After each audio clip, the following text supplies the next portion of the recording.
تو کچھ سے آپ بڑا اٹھ کے بغل گیر ہوتے ہیں، پیار کرتے ہیں، کچھ سے صرف ٹھیک ہے گزارا ہو جائے گا. تو حضرت صاحب فرمانے لگے یہ جو میں جس سے بالکل سلام نہیں نہ لیتا اس سے مجھے پیار زیادہ ہے اور اس کا بھی مجھ سے پیار ہے. میں نے کہا جی وہ کس طرح؟ کہنے لگے کچھ بندے ایسے ہوتے ہیں پروٹوکول نہ دو تو ڈر ہوتا ہے بھاگ جائیں گے، اور کچھ کا پتہ ہوتا ہے کہ جوتے بھی مارو تو یہ ہمارا ہے، یہ جا نہیں سکتا کہیں، جوتے بھی مارو تو کہیں جائے گا، یہ اس کو کسی پروٹوکول کی ضرورت. جس نے پروٹوکول مانگا اس نے تو گویا کہا کہ میں آپ عزت کریں گے تو آؤں گا، نہیں کریں گے تو نہیں آؤں گا. تو یہ آدھے ہاتھ سے سلام لیتے ہیں، کبھی بھی نہیں بٹھایا ساتھ، چل ٹھیک ہے بھاگ جا اپنا کام کر، لیکن ہے میرا، کہیں جا سکتا اس نے ادھر ہی رہنا ہے. اس لیے کچھ لوگوں کو پروٹوکول کی کوئی ضرورت نہیں ہوتی. کچھ کہتے ہیں میں گیا ہوں تو ملے ہی نہیں، میں پیار ہی نہیں کیا. تو بھئی یہ ابھی آپ کچے ہیں، آپ کو پکا ہونا چاہیے، ابھی پختگی کی ضرورت ہے. سمجھے جو بات عرض کرنے لگا. حضرت ابو بصیر وہاں کھڑے ہیں، نبی کریم علیہ السلام کے پاس وہ خط لے کے. کتنا مشکل مرحلہ تھا. ایک بندہ بھاگ کے آیا ہے، زنجیریں ہیں، خون ہے، سفر ہے، رو رہا ہے، تڑپ رہا. حضور مجھے نہ بھیجیے گا، یہ مجھے مارتے ہیں. میرے رسول کریم کو جب خط ملا تو حضور فرمانے لگے ابو بصیر تو جانتا ہے کہ میں اپنے وعدوں کا پکا ہوں، تجھے پتا ہے اب چونکہ میں نے معاہدہ کیا ہے کہ میں نہیں پناہ دوں گا وہاں سے بھاگ کے آنے والوں کو، تو نہیں دوں گا، لہذا تم واپس جاؤ. حضرت ابو بصیر نے آنکھیں کھول کے دائیں بائیں دیکھا تو صحابہ کی گردنیں جھک گئی. نبی کریم علیہ السلام کی آنکھوں میں بھی آنسو چمکے کہ اے اللہ کتنا مشکل مرحلہ آتا ہے میدان محبت میں. فرمایا واپس جانا پڑے گا. حضرت ابو بصیر واپس نکل رہے ہیں تو رو رہے ہیں. جب بالکل مسجد سے نکلنے لگے تو عرض کرنے لگے یا رسول اللہ آپ کا ذمہ کہاں تک ہے، یہ پناہ نہ دینے کی بات کہاں تک ہے؟ تو حضور نے فرمایا مدینے کی سرحد تک. مدینے کی، اس سے باہر تو عام اجازت ہے جس کا جہاں دل کرے. حضور نے بس کہہ دیا مدینے کی سرحد تک میرا ذمہ، میں پناہ نہیں دوں گا کسی. کہا حضور پھر ٹھیک ہے. روتے تڑپتے. مولا علی راوی ہیں، وہ کہتے ہیں کہ میں نے اس دن جتنا اپنے وجود پہ صبر کیا شاید پہلے کبھی کیا ہو. میرے اندر سے جذبہ جہاد کے شعلے اٹھتے تھے. حضور حکم کرے یہ 2-3 ہزار بندہ تو میں اونٹ کے پیچھے باندھ کے لا کے مصطفیٰ کی خدمت میں پیش کرتا. حضور حکم تو کرے، لیکن بس حضور کا حکم تھا کہ بس جانا ہے. تو حضرت ابو بصیر چلے گئے. مدینے کی سرحد ختم ہوئی نا، ذرا آگے بڑھے. وہ 4 بندے تھے، ان کے پاس تلواریں بھی تھی، نیزے بھی تھے، تیر بھی تھے، خود بھی تھے، سارا کچھ انہوں نے تھا. اور حضرت ابو بصیر نہتے تھے. جب آگے تھوڑا سا بڑھے نا تو آپ نے نا ایک کی تلوار چھین لی اور چھین کے ایک کی گردن پر تلوار ماری تو باقی 3 ویسے ہی بھاگ گئے. ایک روایت میں ہے کہ 2 کو ڈھیر کر دیا، 2 نکل گئے، بھاگ گئے. اب مدینے حضور پناہ نہیں دیں گے، مکے جا نہیں سکتے. ایک مقام ایس تھا، امام بہقی نے اس کو لکھا ہے. مقام ایس تھا، وہاں کھجوروں کے باغ تھے، ٹھنڈے پانی کے چشمے تھے. حضرت ابو بصیر نے وہاں ڈیرا لگا لیا. اور وہ راہ وہ تھی جو رستہ مدینے کو جاتا تھا، جو رسول اللہ کے مدینہ منورہ کو جاتا تھا. اس راہ میں حضرت ابو بصیر بیٹھ گئے. اب جو مکے سے بھاگتا نا ظلم و ستم تھے، وہ حضرت ابو بصیر کے پاس آ کے ڈیرا لگا لے. آہستہ آہستہ بندے 70 ہو گئے. پھر تعداد آگے بڑھی تو بندے 300 ہو گئے. اب یہ مکے والے یہ کرتے تھے کہ مدینے والوں کو قافلہ مکے کے پاس سے گزرتا تو ان کا سامان رکھ لیتے، پریشان کرتے. اب انہوں نے پتا کیا کیا، کو مکے کا قافلہ مدینے کے پاس سے گزرتا تو یہ اس کا سامان رکھ لیتے. اس کو کہتے تنگ کرتے ہو. اب چونکہ حضور کا ذمہ تو مدینے تک. سالوں بیت گئے. جو بندہ مدینے جاتا نا، حضرت ابو بصیر اس کو کہتے ایک دفعہ میرے رسول کو بتا دینا کہ میں راستے میں بیٹھا ہوں. تو ان کے ساتھی کہتے، حضرت ابو جندل بھی آ گئے تھے، ان کے ساتھی کہتے کہ یار سارے زمانے کو پتا ہے تو بیٹھا ہے، پیر پیغام کیوں دیتا ہے؟ پر میں بس میرا شوق ہے، سبا درے مصطفیٰ تے جا کے کمی درود و سلام نسیمہ جانب بطحا گزر کن ز احوالم محمد راہ خبر کن. میرا پیغام دے دینا نبی پاک کو، میرے ذرا کہنا کہ میں راہ میں بیٹھا ہوں، حضور کی بارگاہ میں عرض کر دینا. اور جب کوئی مدینے سے ہو کے نکلتا تو اس کو بلاتے اور پوچھتے کیا حال ہے میرے مصطفیٰ کے مدینے کا، کیا حال ہے رسول اللہ کے نواسوں کا، کیا آج کل طرز ہے ابو بکر صدیق کی. پوچھتے، کہتے ابو بکر تو قریب بیٹھتے ہوں گے نا نبی پاک، گویا فاروق اعظم تو قدموں میں رہتے ہوں گے، عثمان غنی تو بڑی نوکری کرتا ہوگا، طلحہ زبیر علی المرتضیٰ یہ تو بڑے قریب رہتے ہوں گے. چل یار جب واپس جائے نا تو میرا بھی سلام میرے رسول کو عرض کر دینا. راہوں میں پڑے زمانے گزر گئے، سالوں بیت گئے. اتنے تنگ آئے مکے والے کہ انہوں نے نبی پاک کو خط لکھا کہ یہ والی شے کام ختم کرتے. وہ 300 ہمیں بڑا ستاتے ہیں، آپ انہیں مدینہ ہی بلا لیں، خود ختم کرتے ہیں. ادھر میرے رسول پاک نے جب خط پہنچا تو فٹافٹ فرمایا قلم لاؤ، کاغذ لاؤ. حضور نے خط لکھوایا. فرمایا ابو بصیر تمہیں مبارک ہو، آ جاؤ مدینے، جگہ بن گئی ہے، اجازت ہے تم آنا چاہو تو آ جاؤ۔ حضرت ابو جندل فرماتے ہیں وہ شدید بیمار تھے، ایک قاصد دوڑا دوڑا آیا، اینا ابو بصیر، بھئی تم میں سے ابو بصیر کون ہے؟ ہم نے اشارہ دیا یہ ہے حضرت ابو بصیر۔ تو وہ قاصد آیا، جب اس نے خط دیا نا تو اتنے کمزور تھے کہ اٹھ کے بیٹھا نہیں جاتا تھا۔ وہ خط پڑھا تو ان کی آنکھوں میں کھل کے آنسو آئے اور کہنے لگے ابو جندل ادھر آ، یہ خط تو پڑھ۔ کہتے میں نے خط پڑھا تو رو پڑے، کہنے لگے فزت برب الکعبہ، رب کعبہ کی قسم میں کامیاب ہو گیا۔ یہ دیکھ میرے نبی کا نا پیغام آ گیا، دیکھ پیغام آیا ہے، حضور کا پیغام آیا کہ تو آ جا۔ یہ لفظ کہے، کلمہ پڑھا، روح پرواز کر گئی۔ کلمہ فزت برب اللہ، سجنا سا توڑ دی بھائی تے جان دیتی رات تیرے، پرواز کر گئی روح۔ پھر میرے محبوب کے صحابہ نے وہاں مسجد بنائی جہاں انہیں دفن کیا، حضرت ابو جندل نے وہاں مسجد بنائی، اور پھر میرے رسول ان کی قبر میں تشریف لائے۔ حضور نے دعائیں فرمائی۔ صاحبو، جن لوگوں نے نبی پاک علیہ السلام سے محبت کی، انہوں نے ذات رسالت کے ساتھ، حضرت ام حبیبہ تھی نا، جب آپ نبی پاک کی ذات سے پیار کرتے ہیں تو پھر آپ کے لیے دین پہ عمل کرنا بھی آسان ہوتا ہے، پھر کوئی بات ماننی مشکل ہے۔ بھئی ہمارا تو بیٹا، ہم پیار کرتے ہیں تو بیٹا سارا کچھ منوا لیتا ہے، منواتا ہے کہ نہیں منواتا؟ بیٹی نہیں منوا لیتی، تو کیا جب حضور سے پیار کریں گے تو دین ہم سے سارا کچھ نہیں منوا لے گا؟ سارا کچھ منوا لیتا ہے۔ حضرت ام حبیبہ، صحیح سند کی روایت عرض کر رہا ہوں، حضرت ام حبیبہ حضور کی زوجہ ہیں، جناب ابو سفیان رضی اللہ تعالیٰ عنہ کی صاحبزادی ہیں۔ مدینہ منورہ پیغام آیا کہ ابو سفیان وصال کر گئے، انتقال ہو گیا۔ بیٹی کے لیے خبر آئی کہ باپ فوت ہو گیا۔ 3 دن عدت گزری تو چوتھے دن ام المومنین حضرت ام حبیبہ اٹھی، غسل کیا، دھلے ہوئے کپڑے پہنے اور اپنے جسم کو خوشبو لگائی۔ عورتیں کہنے لگی، آپ کو پتہ ہے نا تانے ملتے ہیں کہ 3 دن ہوئے ابا فوت ہوا ہے، اور ام حبیبہ اٹھ کے فٹافٹ یہ کام کر لیا۔ تو آپ فرمانے لگی مجھے کوئی ضرورت نہیں، باپ کا غم میرے دل میں ہے، پر میرے نبی پاک نے فرمایا جو بی بی اللہ اور آخرت پر ایمان رکھتی ہے نا، وہ سوائے اپنے شوہر کے کسی کا سوگ 3 دن سے زیادہ نہ منائے۔ جو اللہ اور اس کے رسول پر اور آخرت پر ایمان رکھتی ہے وہ اپنے شوہر کے علاوہ کسی کا سوگ 3 دن سے زیادہ، مرد کے لیے بھی یہی حکم ہے کہ 3 دن سے زیادہ سوگ، چلو کوئی آ گیا فاتحہ پڑھنے تو فاتحہ پڑھ لے، لیکن 3 دن کے بعد کام کرے۔ حضرت ام حبیبہ کہنے لگی نہ میں نے کہیں جانا تھا، نہ میرے گھر میں مہمان آنے تھے، پر چونکہ میرے نبی کا حکم ہے لہذا یہ جو میں نے کیا ہے نا، یہ میں نے اپنے محبوب کی محبت میں کیا ہے۔ اب مجھ پر دین پہ عمل کرنا کوئی مشکل ہے نہیں، اب آسان ہو گیا۔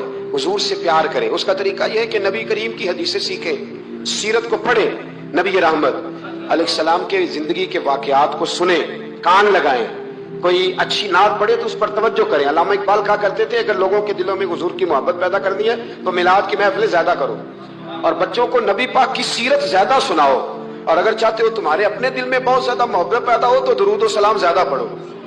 یہ اصل ہے، اصل دین ہے، روح دین۔ اپنی زندگی میں اس محبت کے لیے زیادہ جگہ بنائیں۔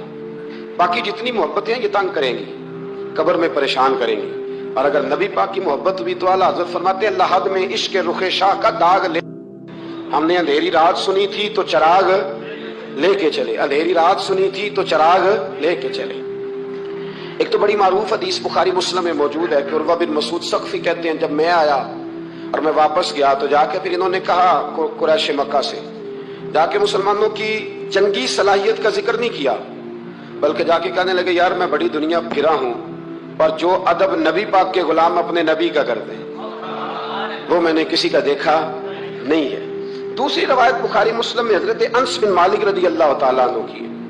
حضرت انس بن مالک رضی اللہ تعالیٰ عنہ ارشاد فرماتے ہیں کہ نبی پاک علیہ السلام کے جب ایام وصال قریب آئے نا تو حضور مسجد میں آنا جانا کم فرما دیا تھا، کئی دن حضور تشریف نہیں لاتے تھے، تبھی علالت کے باعث۔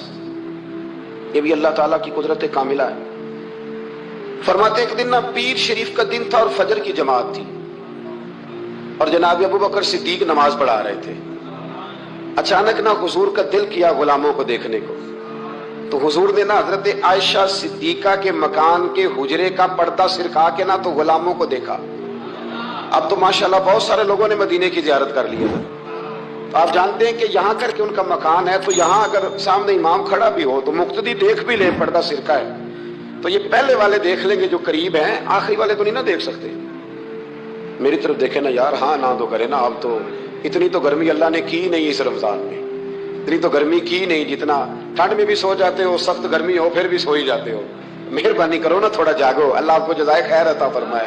میں جو بات کر رہا ہوں اس پہ غور کرو۔ بھائی یہاں سے پردہ سرکایا کسی نے، تو یہ 5 7 10 جو قریب کے نمازی ہیں وہ تو دیکھ لیں گے، تو وہ جو صف کے اینڈ پہ ہیں وہ کیسے دیکھیں گے؟